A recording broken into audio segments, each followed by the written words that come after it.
ದಿನಗಳಿಂದ ಪರಿಶೀಲನೆಯನ್ನ ನಡೆಸ್ತಾ ಇದ್ದಾರೆ.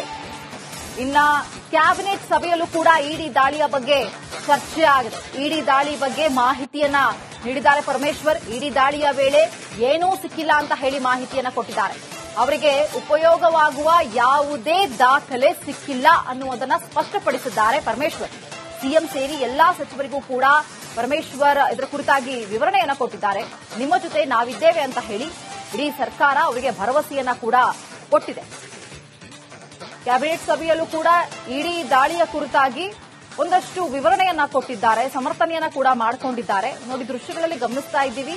ಸಿದ್ಧಾರ್ಥ ಸಂಸ್ಥೆಯಿಂದ ಹಣ ವರ್ಗಾವಣೆ ಆಗಿತ್ತು, ಯಾಕಾಯ್ತು, ಹೇಗಾಯ್ತು ಅನ್ನೋದರ ಕುರಿತಾಗಿ ಇಡಿ ಅಧಿಕಾರಿಗಳು ಒಂದಷ್ಟು ಪರಿಶೀಲನೆಯನ್ನ ಮಾಡಿದ್ರು.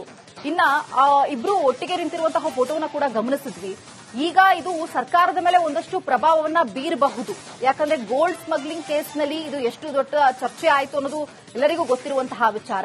ಈ ಸಂದರ್ಭದಲ್ಲಿ ಪರಮೇಶ್ವರ ಅವರ ಈ ಸಂಸ್ಥೆಗಳಿಂದ ಹಣ ವರ್ಗಾವಣೆ ಆಗಿದೆ ಅಂತಂದ್ರೆ ಸರ್ಕಾರದ ಮೇಲೆ ಡೈರೆಕ್ಟ್ಲಿ ಆರ್ ಇಂಡೈರೆಕ್ಟ್ಲಿ ಸಾಕಷ್ಟು ಪ್ರಭಾವವನ್ನ ಬೀರುತ್ತೆ, ನಾನಾ ಚರ್ಚೆಗೂ ಕೂಡ ಕಾರಣ ಆಗುತ್ತೆ. ಇದು ವಿರೋಧ ಪಕ್ಷಗಳಿಗೆ ಒಂದಷ್ಟು ಮಾತಿಗೆ ಕಾರಣ ಕೂಡ ಆಗಬಹುದು.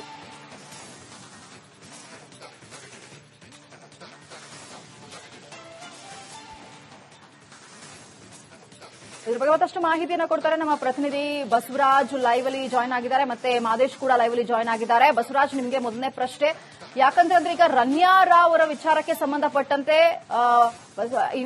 ಹಣ ಏನು ವರ್ಗಾವಣೆ ಆಗಿದೆ ಅದು ರಾಜಕೀಯವಾಗಿ ಯಾವ ರೀತಿಯಾದಂತಹ ಟರ್ನ್ ಅನ್ನು ತೆಗೆದುಕೊಳ್ಳುವಂತಹ ಸಾಧ್ಯತೆ, ಇದು ವಿರೋಧ ಪಕ್ಷಗಳಿಗೆ ಇದು ಆಹಾರ ಆಗತ್ತಾ ಅಂತ ಹೇಳಿ ಸರ್ಕಾರ?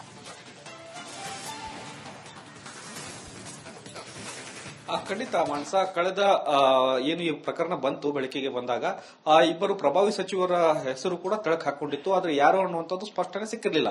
ಆದ್ರೆ ಈಗ ಪರಮೇಶ್ವರ್ ಅವರ ಮನೆ ಮೇಲೆ ಅಥವಾ ಅವರ ಶಿಕ್ಷಣ ಸಂಸ್ಥೆಗಳ ಮೇಲೆ ಏನು ಇಡೀ ದಾಳಿ ಮಾಡಿದೆ, ಅದು ಈಗ ರಣ್ಯಾರಾವ್ ಅವರ ಗೋಲ್ಡ್ ಸ್ಮಗ್ಲಿಂಗ್ ಕೇಸ್ ವಿಚಾರವಾಗಿ ಅನ್ನುವಂಥದ್ದು ಒಂದಷ್ಟು ಮಾಹಿತಿಗಳು ಇಡಿ ಅಧಿಕಾರಿಗಳೇ ಕೊಟ್ಟಿರ್ತಕ್ಕಂಥದ್ದು. ಇದು ಬಹಳ ಸ್ಪಷ್ಟವಾಗಿ ಬಿಜೆಪಿ ಹಿಂದಿನಿಂದ ಕೂಡ ಆ ಸಚಿವರ ಪಾತ್ರದ ಬಗ್ಗೆ ಅಟ್ಯಾಕ್ ಮಾಡಿತ್ತು. ನೀವು ಗಮನಿಸಿರಬಹುದು, ಬಸನಗೌಡ ಪಾಟೀಲ್ ಯತ್ನಾಳ್ ಅವರು ಕೂಡ ಸಚಿವರ ಪಾತ್ರಗಳ ಬಗ್ಗೆ ಒಂದಷ್ಟು ಉಲ್ಲೇಖ ಮಾಡಿ ಒಂದಷ್ಟು ಅಸಂಬದ್ಧವಾಗಿ ವಾಗ್ದಾಳಿಯನ್ನ ಮಾಡಿದ್ರು. ಅದ್ರ ಹೊರತುಪಡಿಸಿಯೂ ಕೂಡ ರಾಜಕೀಯವಾಗಿ ಈ ಕೇಸು ಸ್ಟೇಬಲ್ ಆಗಿತ್ತು. ಆದ್ರೆ ನಿನ್ನೆ ನಡೆದಂತಹ ಏನು ಇಡೀ ದಾಳಿ ಏನಿದೆ ಸಿದ್ಧಾರ್ಥ ಶಿಕ್ಷಣ ಸಂಸ್ಥೆಗಳ ಮೇಲೆ, ಇದು ಒಂದು ರೀತಿಯಲ್ಲಿ ಕಾಂಗ್ರೆಸ್ ಪಾಳ್ಯಕ್ಕೂ ಶಾಕ್ ಕೊಟ್ಟಂತೆ ಕಾಣಿಸ್ತಿದೆ. ಯಾಕಂದ್ರೆ ಇವತ್ತು ಬೆಳಗ್ಗೆಯಿಂದಲೂ ಕೂಡ ಪರಮೇಶ್ವರ್ ಅವರ ಮನೆಗೆ ಸಾಕಷ್ಟು ಸಂಖ್ಯೆಯಲ್ಲಿ ಸಚಿವರು ದಂಡ ಆಗಮಿಸಿ ಅವರಿಗೆ ಒಂದು ರೀತಿಯಲ್ಲಿ ಬೆಂಬಲ ಮತ್ತು ಸಾಂತ್ವನದ ರೀತಿಯಲ್ಲಿ ಒಂದಷ್ಟು ಧೈರ್ಯವನ್ನು ಹೇಳಿರ್ತಕ್ಕಂಥದ್ದನ್ನ ನೋಡಿದ್ರೆ ಎಲ್ಲೋ ಒಂದು ಕಡೆ ಈ ಒಂದು ಕೇಸ್ನಲ್ಲಿ ಪ್ರಬಲವಾಗಿ ಸಾಕ್ಷ್ಯ ಸಿಕ್ಕಂತೆ ಕಾಣಿಸ್ತಾ ಇದೆ. ಮತ್ತು ಇಡಿಯಿಂದ ಒಂದಷ್ಟು ಸಂಕಷ್ಟಗಳು ಪರಮೇಶ್ವರ್ ಅವರಿಗೂ ಕೂಡ ಮುಂದಿನ ದಿನಗಳಲ್ಲಿ ಎದುರಾಗಬಹುದು ಅನ್ನೋದು. ಯಾಕಂದ್ರೆ ಅವರು ಕೂಡ ಸಿಎಂ ರೇಸ್ ನಲ್ಲಿ ಇರೋದ್ರಿಂದ ಆ ಮುಂದಿನ ಸಿಎಂ ಅಂತ ಅನ್ನುವಂತ ಲೆಕ್ಕಾಚಾರವಾಗಿ ಅದನ್ನ ಹಣಿಯಕ್ಕೆ ಏನಾದರೂ ಇದನ್ನ ಬಳಸಿಕೊಳ್ಳಾಯ್ತು ಅನ್ನುವಂಥದ್ದಷ್ಟು ಅನುಮಾನಗಳು ರಾಜಕೀಯವಾಗಿ ಇದ್ರೂ ಕೂಡ ಈ ಒಂದು ಕೇಸ್ನಲ್ಲಿ ಹಣಿಯೋಕೆ ಒಂದಷ್ಟು ಜನ ಕಾಯ್ತಾ ಇರ್ತಾರೆ. ಜೊತೆಗೆ ವಿರೋಧ ಪಕ್ಷಗಳು ಕೂಡ ಇದನ್ನ ಬಳಸಿಕೊಂಡು ಸರ್ಕಾರದ ಮೇಲೆ ಅಟ್ಯಾಕ್ ಮಾಡುವಂತದ್ದು, ಈ ತರಹದ ಸ್ಮಗ್ಲಿಂಗ್ ಕೇಸ್ಗಳಲ್ಲಿ ಸಚಿವರದ ಪಾತ್ರ ಇದೆ, ಅವರಿಗೆ ಆರೋಪಿಗಳ ಪರವಾಗಿ ಇದ್ರು ಅನ್ನುವಂತ ಒಂದಷ್ಟು ವಾಗ್ದಾಳಿಗಳನ್ನ ಮಾಡುವಂತದ್ದು ಮತ್ತು ಪರಮೇಶ್ವರ್ ಅವರ ನೈತಿಕತೆಯನ್ನು ಕುಗ್ಗಿಸುವ ಹಾಗೆ ಹೋಲ್ಡ್ ಅಲ್ಲಿ ಮಾದೇಶ್. ಈಗ 24 ಗಂಟೆಗಳ ಕಾಲ ಈ ನಿರಂತರ ಕಾರ್ಯಾಚರಣೆ ಏನಿತ್ತು, ಈ ಸರ್ಚಿಂಗ್ ಏನಿತ್ತು, ಅವೆಲ್ಲ ಕೂಡ ಕಂಪ್ಲೀಟ್ ಆಗಿದೆ. ಈಗ ಏನೆಲ್ಲ ದಾಖಲಾತಿಗಳು ಸಿಕ್ಕಿದೆ, ಏನ್ ಮಾಹಿತಿ ಸಿಗ್ತಾ ಇದೆ, ಜೊತೆಗೆ ಪರಮೇಶ್ವರ್ ಅವರು ಸಮರ್ಥನೆಯನ್ನು ಕೂಡ ಮಾಡಿಕೊಂಡಿದ್ದಾರೆ, ಯಾವುದೇ ದಾಖಲಾತಿಗಳು ಸಿಕ್ಕಿಲ್ಲ ಅಂತ ಹೇಳಿ ಏನ್ ಸಿಗ್ತಾ ಇದೆ ಮಾಹಿತಿ ಇದ್ರ ಕುರಿತಾಗಿ?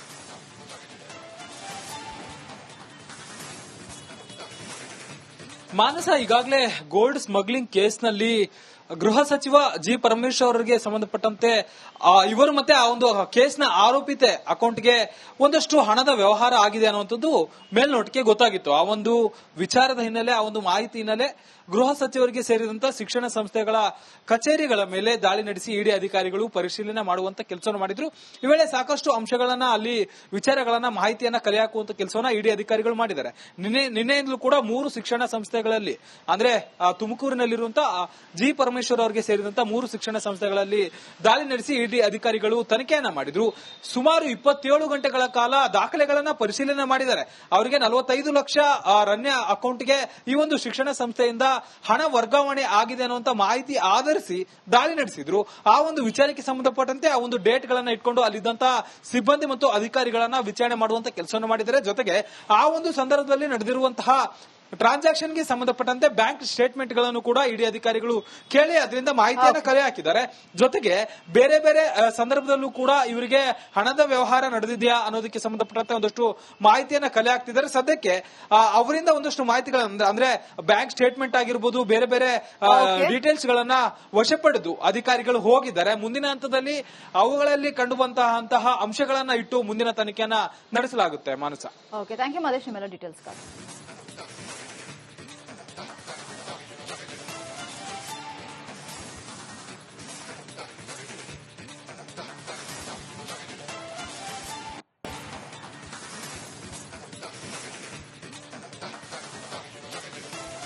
ಇನ್ನು ರನ್ಯಾರಾವ್ ಗೋಲ್ಡ್ ಸ್ಮಗ್ಲಿಂಗ್ ಕೇಸ್ ಸುತ್ತಿ ಬಳಸಿ ಗೃಹ ಸಚಿವರಿಗೆ ಸುತ್ತಕೊಳ್ತಾ ಇದೆ. ಪರಮೇಶ್ವರ್ ಒಡೆತನದ 4 ಶಿಕ್ಷಣ ಸಂಸ್ಥೆಗಳಲ್ಲಿ ಇಂದೂ ಸಹ ಪರಿಶೀಲನೆಯನ್ನ ಮುಂದುವರೆದಿದ್ದು, ದಾಳಿ ವೇಳೆ ಮತ್ತಷ್ಟು ಸ್ಫೋಟಕ ವಿಚಾರ ಬಯಲಾಗಿದೆ.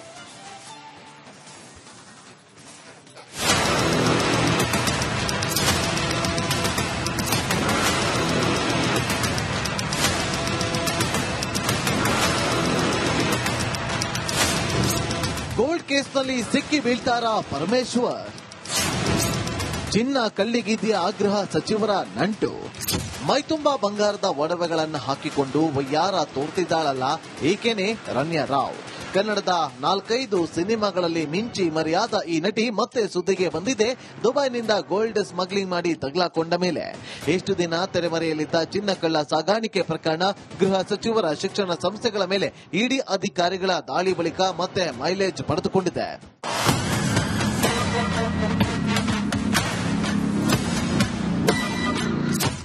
ಗೃಹ ಸಚಿವ ಡಾಕ್ಟರ್ ಜಿ ಪರಮೇಶ್ವರ್ ಪೂರ್ಣಕಾಲದ ರಾಜಕಾರಣಿ, ಜೊತೆಗೆ ಶಿಕ್ಷಣ ಸಂಸ್ಥೆಗಳನ್ನು ಹೊಂದಿರುವ ಬಿಸಿನೆಸ್ ಮ್ಯಾನ್. ತುಮಕೂರು ಮತ್ತು ನೆಲಮಂಗಲದಲ್ಲಿ ಪರಮೇಶ್ವರ್ ಒಡೆತನದ ಶಿಕ್ಷಣ ಸಂಸ್ಥೆಗಳಿವೆ. ಇದೇ ಸಂಸ್ಥೆಗಳ ಮೇಲೆ ಇದೀಗ ಇಡಿ ಅಧಿಕಾರಿಗಳ ಕಣ್ಣು ಬಿದ್ದಿದೆ. ನಿನ್ನೆ ಬೆಳಗ್ಗೆ ಬಂದ ಅಧಿಕಾರಿಗಳು ರಾತ್ರಿ 11ರವರೆಗೂ ದಾಖಲೆ ಪರಿಶೀಲಿಸಿದ್ರು. ಇವತ್ತು ಮುಂಜಾನೆ ಮತ್ತೆ ಡ್ಯೂಟಿ ಶುರು ಹಚ್ಚಿಕೊಂಡಿದ್ದಾರೆ. ತುಮಕೂರು, ಕೊಪ್ಪಳ ಮಾತ್ರವಲ್ಲ, ಬೆಂಗಳೂರಲ್ಲಿ ಇಡಿ ಅಧಿಕಾರಿಗಳು ನಿನ್ನೆ ತಲಾಶೆ ಮಾಡಿದ್ರು. ರನ್ಯಾಗೆ ಸಂಬಂಧಪಟ್ಟಂತೆ 16 ಕಡೆ ಇಡಿ ಟೀಮ್ ದಾಳಿ ಮಾಡಿದ್ದು, ಚಿನ್ನಾಭರಣ ಮತ್ತು ಚಿನ್ನದ ಬಿಸ್ಕೆಟ್ ಮಾರಾಟಗಾರರಿಗೆ ಬೆಂಡೆತ್ತಿದ್ದಾರೆ. ಇಡಿ ಕಠಿಣ ಪ್ರಶ್ನೆಗಳಿಗೆ ಕಂಗಾಲಾದ ಮಧ್ಯವರ್ತಿಗಳು, ಹೌದು ಸ್ವಾಮಿ, ರನ್ಯಾರಿಂದ ಚಿನ್ನಾಭರಣ ಖರೀದಿ ಮಾಡಿದ್ದು ನಾವೇ ಅಂತ ತಪ್ಪೊಪ್ಪಿಕೊಂಡಿದ್ದಾರೆ.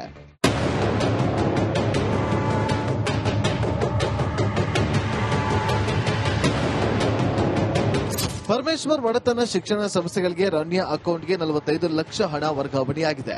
ಆದರೆ ಇದಕ್ಕೆ ರಾಮನ ಲೆಕ್ಕನೂ ಇಲ್ಲ, ಕೃಷ್ಣನ ಲೆಕ್ಕನೂ ಇಲ್ಲವಂತೆ. ಇನ್ನು ರನ್ಯಾ ಅವ್ಯವಹಾರ ಸುತ್ತ ಹವಾಲಾ ದಂಧೆಯ ವ್ಯೂಹ ಹೆಣೆದಿರುವ ಶಂಕೆ ಇದೆ. ಈ ಬಗ್ಗೆ ಗೃಹ ಸಚಿವರನ್ನ ಕೇಳಿದ್ರೆ ಅವರು ಕೊಡೋ ಉತ್ತರವೇ ಬೇರೆ. ಯಾವುದೇ ರೀತಿಯ ಸಂದರ್ಭದಲ್ಲೂ ಕೂಡ ಕಾನೂನನ್ನು ನಾನು ಗೌರವಿಸ್ತೇನೆ ಮತ್ತು ಎಲ್ಲ ರೀತಿಯ ಸಹಕಾರವನ್ನು ಕೂಡ ನಮ್ಮ ಸಂಸ್ಥೆ ಮಾಡುತ್ತೆ. ಯಾಕೆಂದ್ರೆ ಇದು ಸಂಸ್ಥೆ ವಿಚಾರ ಆಗಿರೋದ್ರಿಂದ, ಇದು ನಾನು ಒಬ್ಬ ಇಂಡಿವಿಜುವಲ್ ಅಲ್ಲ, ಇದು ಸಂಸ್ಥೆ ವಿಚಾರ ಆಗಿರೋದ್ರಿಂದ ಸಂಸ್ಥೆ ಎಲ್ಲ ಸಹಕಾರವನ್ನು ಕೂಡ ನಾವು ಕೊಡ್ತೇವೆ. ಮುಂದೆ ಅವರು ಏನು ನಮಗೆ ಪ್ರಶ್ನೆಗಳು ಕೇಳ್ತಾರೆ ಅಥವಾ ನಮಗೆ ಏನು ಮ್ಯಾಂಡೇಟ್ ಕೊಡ್ತಾರೆ ಅದೆಲ್ಲದಕ್ಕೂ ಕೂಡ ನಾವು ಸಹಕರಿಸ್ತೇವೆ. ಅಲ್ಲ, ನಮಗೇನು ಯಾವುದು ಕೂಡ ಇನ್ವೆಸ್ಟಿಗೇಷನ್ ನಡೀತಾ ಇದೆ. ಇನ್ವೆಸ್ಟಿಗೇಷನ್ ನಲ್ಲಿ ಏನು ಅಂತಿಮವಾಗಿ ಬರುತ್ತೆ ಅದೇ ತಾನೇ ಮುಖ್ಯ. ಗೃಹ ಸಚಿವರೇನು ರಾಜಾರೋಷವಾಗಿ ತನಿಖೆ ಆಗ್ಲಿ ಅಂತಿದ್ದಾರೆ. ಆತ ಇಡಿ ಅಧಿಕಾರಿಗಳಿಂದ ತನಿಖೆ ಮುಂದುವರೆದಿದೆ. ಇನ್ನು ರನ್ಯಾ ರಾವ್ ಪರಮೇಶ್ವರ್ ಒಡೆತನ ಸಂಸ್ಥೆಗಳಲ್ಲಿ ಹೂಡಿಕೆ ಮಾಡಿರುವುದು ನಿಜವಾದ್ರೆ ಸರ್ಕಾರಕ್ಕೆ ಕುತ್ತು ತರುತ್ತಾ ಗೋಲ್ಡ್ ಸ್ಮಗ್ಲಿಂಗ್ ಕೇಸ್ನಲ್ಲಿ ಪರಮೇಶ್ವರ್ ಸಿಕ್ಕಿ ಬೀಳ್ತಾರ ಅನ್ನೋ ಮಾತುಗಳು ರಾಜಕೀಯ ಪಡಸಾಲಿಯಲ್ಲಿ ಜೋರಾಗಿ ಸದ್ದು ಮಾಡ್ತಾ ಇದೆ. ತುಮಕೂರಿಂದ ಜಗದೀಶ್ ಜೊತೆ ಮಾದೇಶ್, ಕ್ರೈಮ್ ಬ್ಯೂರೋ, ಬೆಂಗಳೂರು. ಇಡಿ ರೇಡ್ನಲ್ಲಿ ಸಿಲುಕಿರುವಂತಹ ಗೃಹ ಸಚಿವ ಪರಮೇಶ್ವರ್ ಪರ ಇಡಿ ಸರ್ಕಾರವೇ ನಿಂತಿದೆ, ಪರ ನಾವಿದ್ದೇವೆ ಅಂತ ಹೇಳಿ ಗಟ್ಟಿ ಧ್ವನಿಯಲ್ಲಿ ಬೆಂಬಲವನ್ನು ಸೂಚಿಸಿದ್ದಾರೆ. ಕೇಂದ್ರದ ವಿರುದ್ಧ ಮತ್ತೆ ರಣ ಕಹಳೆ ಊದಿದ್ದಾರೆ. ಈ ಬಗ್ಗೆ ಒಂದು ವರದಿ ನಿಮ್ಮ ಮುಂದೆ. ಜಿ ಪರಮೇಶ್ವರ್ ಪರ ನಿಂತ ಸಿದ್ದು ಸರ್ಕಾರ. ಕೇಂದ್ರದ ವಿರುದ್ಧ ಕಿಡಿ, ಸಂಗ್ರಾಮಕ್ಕೆ ಕೈಪಡೆ ರೆಡಿ. ರಾಜ್ಯ ಕಾಂಗ್ರೆಸ್ಗೆ ಇದೀಗ ಹೊಸ ಹುರುಪು ಬಂದಂತಿದೆ. ಒಳಗೆ ಕುರ್ಚಿಗಾಗಿ ಎಷ್ಟೇ ಕಾದಾಡಲಿ, ಹೊರಗೆ ನಮ್ಮ ಒಗ್ಗಟ್ಟು ಪ್ರದರ್ಶಿಸಬೇಕು ಅನ್ನೋ ನಿರ್ಣಯಕ್ಕೆ ಬಂದಂತಿದೆ.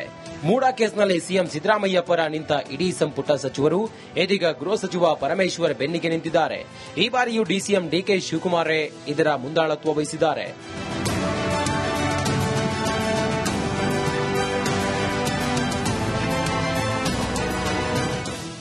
ಎಸ್ ನಿನ್ನೆ ಸಿಟಿ ರೌಂಡ್ಸ್ನಲ್ಲಿ ಬ್ಯುಸಿಯಾಗಿದ್ದ ಡಿಸಿಎಂ ಡಿಕೆಶಿ ಎಂದು ಕೆಲ ಸಚಿವರ ಗುಂಪು ಕಟ್ಟಿಕೊಂಡು ಪರಮೇಶ್ವರ್ ನಿವಾಸಕ್ಕೆ ಬಂದಿದ್ರು. ಗೃಹ ಸಚಿವರ ಜೊತೆ ಕೆಲ ಕಾಲ ಮಾತನಾಡಿ ನಾವಿದ್ದೇವೆ ಚಿಂತೆ ಬೇಡ ಅನ್ನೋ ರೀತಿಯಲ್ಲಿ ಧೈರ್ಯದಿಂದ ಮಾತಾಡಿದ್ರು. ಬಿಜೆಪಿ ನಾಯಕರಿಗೂ ಪರೋಕ್ಷವಾಗಿ ಸಂದೇಶವನ್ನು ರವಾನಿಸಿದ್ರು. ನೋಡಪ್ಪ, ಚಾರಿಟಬಲ್ ಇನ್ಸ್ಟಿಟ್ಯೂಷನ್ ಬೇಕಾದಷ್ಟು ಚಾರಿಟಿ ಕೆಲಸಗಳನ್ನೆಲ್ಲ ಮಾಡ್ತಾ ಇರ್ತಾರೆ. ಚಾರಿಟಬಲ್ ಇನ್ಸ್ಟಿಟ್ಯೂಷನ್ ಅಲ್ಲಿ ಬೇಕಾದಷ್ಟು ಚಾರಿಟಿಗಳನ್ನ ನಾವು ಕೊಡ್ತಾ ಇರ್ತೀವಿ. ಯಾವುದೇ ಚಾರಿಟಬಲ್ ಇನ್ಸ್ಟಿಟ್ಯೂಷನ್ಸ್ ಹಂಗೆ ಏನಾದ್ರು ಸಣ್ಣ ಪಣ್ಣ ಚಾರಿಟಿ ಆಗಿರ್ಬೋದು. ಮದುವೆ ಮುಂಜಿ, ಓದೋ ಸ್ಕೂಲ್ ಫೀಸು, ಹಾಸ್ಪಿಟಲ್ ಬಿಲ್ಗಳು, ಇಂಥವಕ್ಕೆಲ್ಲ ಸಹಾಯ ಮಾಡಿರ್ಬೋದು. ನಾನಿಲ್ಲ ಅಂತ ಹೇಳುದಿಲ್ಲ. ಮಿಕ್ಕಿದ ವಿಚಾರ ನೋಡೋಣ, ಏನೇನ್ ಮಾಡ್ತಾರೆ ಅಂತೇಳಿ ನೋಡೋಣ. ಉಪಮುಖ್ಯಮಂತ್ರಿಗಳು ಪರಮೇಶ್ವರ್ಗೆ ಬಲ ತುಂಬಿದ್ರೆ ಹಳೆ ಹುಲಿ ಹರಿಪ್ರಸಾದ್ ನೇರ ಕೇಂದ್ರದ ವಿರುದ್ಧ ಕದನಕ್ಕೆ ಕಹಳೆ ಊದಿದ್ರು. ಕೃಷಿ ಸಚಿವ ಚಲುವರಾಯಸ್ವಾಮಿಯು ಧ್ವನಿಗೂಡಿಸಿದ್ರು. ಭಾರತೀಯ ಜನತಾ ಪಾರ್ಟಿ 2014ರಲ್ಲಿ ಅಧಿಕಾರಕ್ಕೆ ಬಂದ ನಂತರ ಯಾರು ಅವರಿಗೆ ಪ್ರಬಲ ವಿರೋಧಿಗಳು ಮತ್ತು ಯಾರು ಅವರ ಸಿದ್ಧಾಂತಕ್ಕೆ ಒಪ್ಪೋದಿಲ್ಲ ಅವರನ್ನ ಇಡಿ, ಐಟಿ, ಸಿಬಿಐ ಮೂಲಕ ಭಯ ಬೀಳಿಸತಕ್ಕಂಥ ಕೆಲಸ ಮಾಡ್ತಾರೆ. ಅದರಲ್ಲೂ ಸಹ ಡಾಕ್ಟರ್ ಪರಮೇಶ್ವರ್ ಅವರು ಇರತಕ್ಕಂಥ ಸಂಸ್ಥೆ, ವಿದ್ಯಾಸಂಸ್ಥೆ, ಅವರು ಮಾಡಿರ್ತಕ್ಕಂಥ ವಿದ್ಯಾಸಂಸ್ಥೆ ಅಲ್ಲ. ಅವರ ಪೂರ್ವಜರು ಮತ್ತು ಅವರ ತಂದೆ ಆ ಸಂಸ್ಥೆಯನ್ನು ಕಟ್ಟು ಇಷ್ಟು ದೊಡ್ಡದಾಗಿ ಬೆಳೆಸಿದ್ದಾರೆ. ಅದರಲ್ಲೂ ಸಹ ದುರ್ಬಲ ವರ್ಗದವರಿಗೆ ಅನುಕೂಲ ಆಗಲಿ, ದಲಿತರಿಗೆ ಅನುಕೂಲ ಆಗಲಿ ಅಂತ ಬೆಳೆಸಿರ್ತಕ್ಕಂಥ ಈ ಒಂದು ಸಂಸ್ಥೆಯ ಮೇಲೆ ದಾಳಿ ನಡೆದಿರೋದು ನೋಡಿದಾಗ ದಲಿತರ ಒಂದು ಸ್ವಾಭಿಮಾನಕ್ಕೆ ಧಕ್ಕೆ ಬರ್ತಕ್ಕಂಥ ಕೆಲಸವನ್ನ ನರೇಂದ್ರ ಮೋದಿ ಅವರು, ಅಮಿತ್ ಶಾ ಅವರು ಮಾಡ್ತಾ ಇದ್ದಾರೆ. ಶಿಕ್ಷಣ ಸಂಸ್ಥೆ ಇವತ್ತದಲ್ಲ, ಬಹಳ ಹಳೆಯ ಸಂಸ್ಥೆ. ಈಗಾಗಲೇ ಒಂದ್ಸಲಿ ರೈಡ್ ಆಗಿರ್ತಕ್ಕಂಥದ್ದು ಸಹ ನಾವೆಲ್ಲ ನೋಡಿದೀವಿ. ಮತ್ತೆ ಆಗ್ತಿದ್ರೆ ಪೊಲಿಟಿಕಲೈಸ್ ಅಂತ ಅಂದಲೇ ಇನ್ನೇನು ಹೇಳಲಿಕ್ಕೆ ಸಾಧ್ಯ ಆಗಿದೆ. ಇನ್ನು ಇಡಿ ದಾಳಿ ವಿಚಾರದಲ್ಲೂ ರಾಜಕೀಯ ಮೇಲಾಟ ಜೋರಾಗಿದೆ. ಸಿಎಂ ಸಿದ್ದರಾಮಯ್ಯ ನಿನ್ನೆ ದಲಿತ ದಾಳ ಉರುಳಿಸಿದ್ರು. ಆದರೆ ಸಿಎಂ ಮಾತಿಗೆ ಇಂದು ಗೃಹ ಸಚಿವರು ಸೊಪ್ಪು ಹಾಕಿದಂತೆ ಕಾಣಲಿಲ್ಲ. ನಿನ್ನೆ ತಾನೇ ನಾವು ಸುಮಾರು 1,11,111 ಜನರಿಗೆ, ಬಡವರಿಗೆ ಹಕ್ಕುಪತ್ರಗಳನ್ನು ಕೊಟ್ಟಿದ್ವಿ. ತಾಂಡಗಳಲ್ಲಿ ವಾಸ ಮಾಡೋರು, ಹಟ್ಟಿಗಳಲ್ಲಿ ವಾಸ ಮಾಡೋರು, ಮಜರೆಗಳಲ್ಲಿ ವಾಸ ಮಾಡೋರು, ಆಡಿಗಳಲ್ಲಿ ವಾಸ ಮಾಡೋರು, ಅವ್ರಿಗೆಲ್ಲ ಕೊಟ್ಟಿದ್ದೀವಿ. ಈಗ ಈ ಇನ್ಸ್ಟಿಟ್ಯೂಷನ್ ಪ್ರಾರಂಭ ಆಗಿ ಬಹಳ ವರ್ಷ ಆಯಿತು. ಇದನ್ನ ಪರಮೇಶ್ವರ್ ಅವ್ರ ತಂದೆ ಗಂಗಾಧರಯ್ಯ ಅವರೇ ಪ್ರಾರಂಭ ಮಾಡಿದ್ದರು.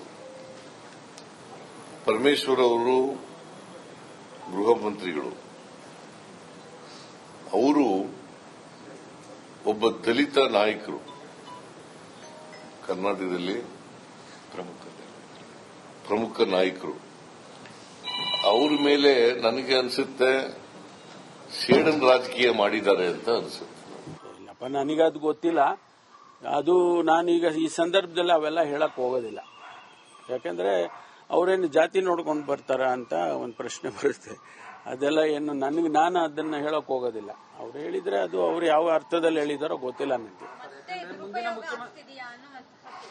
ಅಲ್ಲಲ್ಲ, ನಾನೀಗೇನು ಹೇಳಕ್ ಹೋಗೋದಿಲ್ಲ.